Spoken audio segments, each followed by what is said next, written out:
전남 브리핑입니다. 지난 7월부터 전남 해역 곳곳에서 고수온 피해가 발생한 가운데 전남도가 여수 지역 고수온 피해 양식 허가를 대상으로 추석 전까지 재난지원금 40억 원을 긴급 지급합니다. 전남도는 고수온으로 판명된 조피볼락 피해에 대한 1차 지원을 시작으로 피해율이 30% 이상인 70여 곳의 경우 수산 정책자금 상환 기간을 최대 2년까지 연기하고 이자 감면 혜택도 제공할 방침인데요.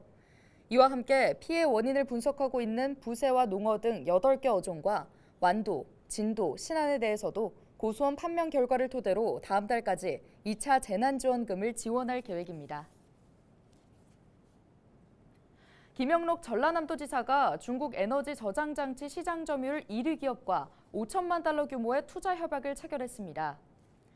김 지사는 지난 22일 중국 에너지 저장 장치 기업 나라다사와 한화 600억 원 규모의 투자 협약을 체결하고 광양만권 율촌산단에 에너지 저장 장치 생산 공장을 건립하기로 했다고 밝혔는데요. 나라다사는 전 세계 160개국에 진출해 매출 2조 5천억 원을 달성한 중국 1위 기업으로 리튬 인산철 배터리셀과 에너지 저장 장치 장비 제조, 배터리 리사이클링 등 에너지 저장 장치 산업의 전주기를 구축하고 있습니다. 제주 서귀포시 한 감귤 하우스의 모습입니다. 한가득 쌓인 감귤 상자들 옆에 웬 스프레이통이 무더기로 쌓여 있는데요. 박스 안에 들어있는 화학약품은 에틸렌가스입니다. 덜 익은 감귤을 컨테이너에 담아 비닐로 덮고 그 안에 에틸렌가스를 주입하면 며칠 뒤 샛노랗게 변하는데요. 추석을 앞두고 덜 익은 귤 껍질을 인위적으로 노랗게 변화시키기 위해 가스를 뿌려 판매한 겁니다. 해당 농가에서 적발된 양만 무려 17여 톤. 다행히 착색된 귤은 인체에 직접적인 해는 끼치지 않는다고 합니다. 하지만 소비자들이 비싼 돈을 내고 싱싱하지 않은 귤을 사 먹게 한 농가에 제주도는 최대 1,000만 원의 과태료를 부과하고 있습니다.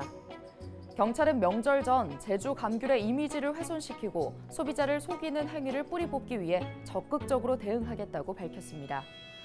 그렇다면 소비자의 입장에서 착색된 감귤은 어떻게 구분할까요? 감귤의 꼭지 부분을 잘 봐야 한다고 합니다. 귤 색깔은 샛노란데 꼭지가 검게 말라 있다면 착색된 감귤일 가능성이 큰 셈입니다. 추석을 앞둔 지금 제수용 과일인 사과와 배물가가 급등하면서 감귤 판매량이 늘고 있는데요. 감귤 구매하실 때 이런 부분 잘 확인하시면 좋을 것 같습니다. 앵커 브리핑이었습니다.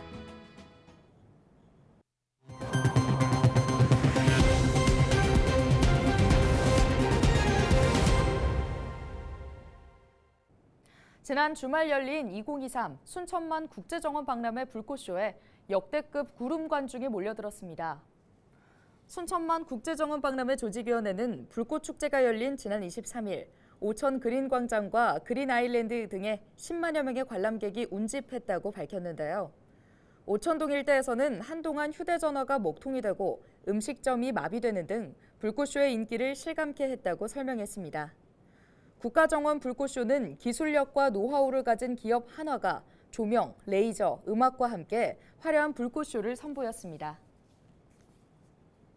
완도군과 한국수자원공사가 보길과 노화도 일대 광역 상수도망을 구축하는 데 적극 협력하기로 했습니다.